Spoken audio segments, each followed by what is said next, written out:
La ilaha illallah Muhammadun Rasulullah. Assalamualaikum warahmatullahi wabarakatuh. Allahumma shalli ala Muhammad wa ala ali Muhammad. Saudara-saudaraku sekalian, perkenankan saya mengisi semacam hal-hal yang mungkin bisa dijadikan bahan pemikiran, terutama dalam rangka Ramadan kali ini. Saya diberi kesempatan oleh teman-teman Jamaah Salahuddin untuk mengisi salah satu acara, katakanlah mungkin ceramah Ramadan gitu ya. Jadi saya mohon izinnya kalau ada hal-hal tertentu yang nanti mungkin kurang berkenan, karena sebetulnya saya tidak cukup pantas mengisi acara ini, tapi karena mungkin ya perlu juga sekali-sekali diniati belajar ya, untuk mengambil kesempatan, karena mungkin saya berterima kasih kepada teman-teman Jamaah Salahuddin diberi kepercayaan, tapi nanti kalau ada hal-hal yang kurang berkenan, saya mohon maaf dulu. Saudara-saudaraku sekalian, saya ingin menyampaikan satu pemikiran yang disebut dengan bagaimana kita menguji apa yang disebut sebagai prosedur kebenaran. Jadi kita itu ada konsep, dan ini sebetulnya dikembangkan oleh pemikir dari Prancis namanya Alain Badiou. Pemikir ini sangat terkenal di negaranya dan mempengaruhi banyak pemikir-pemikir lain. Dia, salah satu tulisan dia, mencoba mempersoalkan apa yang disebut dengan prosedur kebenaran. Sebetulnya prosedur untuk menguji kebenaran. Nah, jadi kita kebenaran itu sendiri ya kita Allahu alam, mungkin kita cuma bisa bersama-sama menuju ke sana dan menguji prosedurnya. Nah, ini juga terkait dengan kemungkinan apa yang disebut dengan munculnya 3 karakter subjek. Subjek itu karakter kemanusiaan ya. 3 karakter subjek. Dia menyebut pertama subjek yakin, yang kedua subjek reaktif, dan yang ketiga subjek kabur, subjek blur, kabur.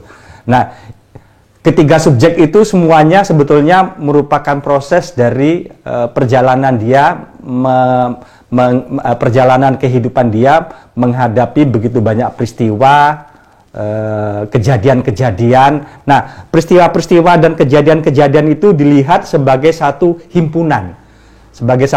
Jadi Alain Badiou itu teori-teorinya sangat matematika. Dia ahli filsafat, tapi di bukunya itu rumus-rumus matematika, rumus-rumus fisika dan segala macam, sehingga kemudian dia bisa menguji bahwa ada peristiwa-peristiwa tertentu ternyata secara keseluruhan adalah himpunan. Dia memakai teori himpunan. Jadi kalau saya boleh menyederhanakan teori himpunan itu, misalnya seperti baju. Baju itu bagian dari lemari, tersimpan di lemari, bagian dari lemari, lemari bagian dari kamar, kamar bagian dari kamar-kamar yang lain, kamar-kamar yang lain bagian dari rumah, rumah bagian dari perumahan-perumahan, perumahan-perumahan bagian dari perkampungan, dan seterusnya. Itu logika himpunannya begitu. Kemudian bisa juga kalau baju tadi ditarik ke turun yang lebih kecil. Baju itu terdiri dari kain, terdiri dan bagian dari kain, kain terdiri dari benang-benang, benang terdiri dari kapas-kapas, kapas terdiri dari sebuah buah dari pohon kapuk terdiri dari pohon-pohon yang lain terdiri dari hutan dan seterusnya. Jadi rangkaian-rangkaian himpunan itu ternyata bisa, kalau konsisten berpikirnya. Nah, ini ada dua nalar yang menjaga konsistensi hubungan pernalaran tadi ya. Konsistensi relasi-relasi itu, konsistensi atau hukum yang disebut dengan hukum logis yang mungkin lebih dekat dengan matematika, atau hukum alam. Kalau bahasa kita sunatullah lah, hukum alam gitu ya. Itu juga kalau di hitungannya itu lebih dekat dengan mungkin ilmu-ilmu fisika atau ilmu-ilmu kimia. Jadi semuanya terhubung dalam satu hubungan logis dan hubungan yang sesuai dengan hukum-hukum alam, sunnatullah. Nah, prosedur-prosedur itu semuanya adalah dalam satu himpunan yang ketika seorang manusia bisa melewati itu secara dengan prosedur yang benar, itu dia mungkin bisa melahirkan apa yang disebut dengan subjek yakin, subjek dengan faith ya, faith subjek gitu. Sehingga mungkin secara moral, secara kesubjekan dia bisa dipertanggungjawabkan. Tetapi kan masalahnya seperti ini, misalnya kain. Kalau kita secara wajar itu kan kain itu dari pel, toh? Kain pel kemudian kita pakai untuk pel. Tapi kan baju juga bisa untuk ngepel. Baju bisa untuk ngepel, tapi kan ada fungsi-fungsi relasinya yang tidak pas di situ. Misalnya juga kita bisa menyimpan baju di almari kulkas misalnya. Ya nggak masalah gitu loh. Tapi kan dalam relasi-relasi logis dan relasi hukum alamnya itu ada konvensi-konvensi tertentu yang setelah diuji kebenarannya. Ya kalau menyimpan pakaian di kulkas jadinya nggak sesuai. Kira-kira begitu. Nalar-nalarnya kira-kira begitu. Nah, saya memasukkan ke kasus kedua, misalnya pisau. Kalau kita memegang pisau, kalau pisau kita temukan di ruang tamu kan nggak pas, di ruang tamu nggak pas, karena di luar himpunan, dalam tanda petik di luar himpunan relasi-relasi logis dan relasi-relasi konvensi-konvensi sesuai dengan hukum alam. Pisau ya pasnya di dapur. Tapi yang saya ingin bicarakan, pisau itu bagian dari persenjataan. Bagian dari persenjataan, dia bisa jadi alat dapur, bisa dijadikan alat untuk kekerasan, untuk membantu kerja kita di dapur, atau bisa untuk membagi. Tetapi pisau dari besi dan kayu, mungkin ada kayunya, dari logam, bagian dari logam-logam yang lain dan seterusnya. Jadi ada himpunan-himpunan yang saling bersinergi, yang ketika prosedurnya jadi benar itu sebetulnya menguji prosedur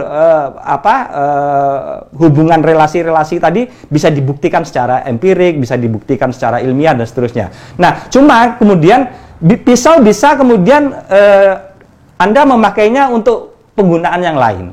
Bisa untuk menusuk, misalnya menusuk orang.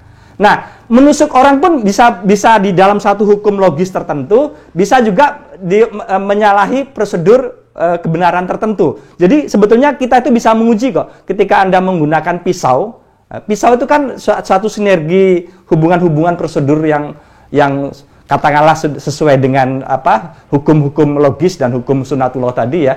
Tetapi ketika kemudian dalam relasi-relasi tertentu pisau disalahgunakan, dia menjadi bermasalah. Itu pun masih bisa diuji lagi. Apakah ketika kamu menggunakan pisau tadi itu sesuai dengan prosedurnya atau menyalahi prosedur itu sendiri?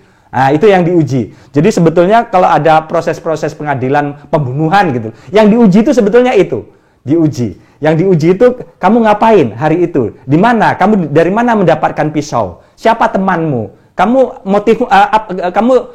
waktu melakukannya terdesak atau tidak terdesak? Merasa spontan atau tidak spontan? Kamu rencanakan atau tidak rencanakan? Jadi semuanya sebetulnya hukum-hukum di pengadilan itu sebetulnya prosesnya sebetulnya sangat ilmiah. Bahwa nanti ada proses yang tidak prosedural, main belakang, nah itu juga ada hukum-hukum logis yang dia langgar gitu loh. Ada yang langgar. Jadi sebetulnya kita itu ilmu sosial itu pada tingkat tertentu, katakanlah saya mewakili ilmu sosial gitu, pada tingkat tertentu prosedur kebenaran itu sebetulnya bisa sangat konsisten berpikir seperti matematika, atau bahkan seperti nanti dikoreksi sama teman-teman ya kalau ada yang belajar fisika atau kimia, tapi hukum alam itu dekat untuk penjelasan-penjelasan di ilmu-ilmu fisika dan ilmu-ilmu kimia. Nah, itu yang ingin saya sampaikan terkait dengan kemungkinan-kemungkinan bahwa ketika seorang subjek manusia mengalami prosedur tidak secara konsisten mengalami hidupnya sesuai dengan prosedur kebenaran tadi, dia akan berpeluang untuk menjadi subjek reaktif mungkin, atau kalau dalam bahasa Alan Badiou itu, atau subjek blur, subjek kabur subjek gitu ya. Sehingga kemudian, nah subjek ini yang subjek reaktif dan subjek kabur ini yang berpeluang nun sewu mungkin karena tidak sesuai dengan prosedur hukum alam dan hukum logis tadi itu, yang berpeluang melakukan kalau bahasa kasarnya berpeluang melakukan kejahatan. Nah, nanti bahwa nanti ada kejahatan pun berlapis-lapis ya, yang ringan, yang sedang, yang berat dan segala macam. Nah, itu urusan hukum. Jadi hukum-hukum empirik pun sebetulnya bisa diberlakukan secara ilmiah, dan ini sangat mendukung hukum-hukum agama ya, hal-hal yang bersifat syariah. Tidak ada pertentangan sama sekali ya, hal-hal yang bersifat syariah maupun yang bersifat keilmiahan, tidak ada pertentangan sama sekali. Kalau ada pertentangan pasti bisa dicek di mana prosedur kebenarannya ini terjadi pelanggarannya di mana, terjadi perbedaannya di mana. Nah, itu bisa dicek semua sebetulnya. Sehingga saya dengan senang hati ingin mengatakan bahwa hal-hal yang berilmiah itu sangat bisa dipertanggungjawabkan, sangat berhubungan dan matching dengan pemahaman agama, terutama hal-hal yang bersifat syariah. Kira-kira itu yang ingin saya sampaikan. Non sewu kalau agak mungkin ada hal-hal tertentu yang tidak jelas atau mungkin artikulasi saya tidak bagus, tapi saya mohon maaf juga kalau ada hal-hal yang mungkin tidak berkenan dari saya. Jadi begitu yang ingin saya sampaikan. Assalamualaikum warahmatullahi wabarakatuh. La ilaha illallah Muhammadun Rasul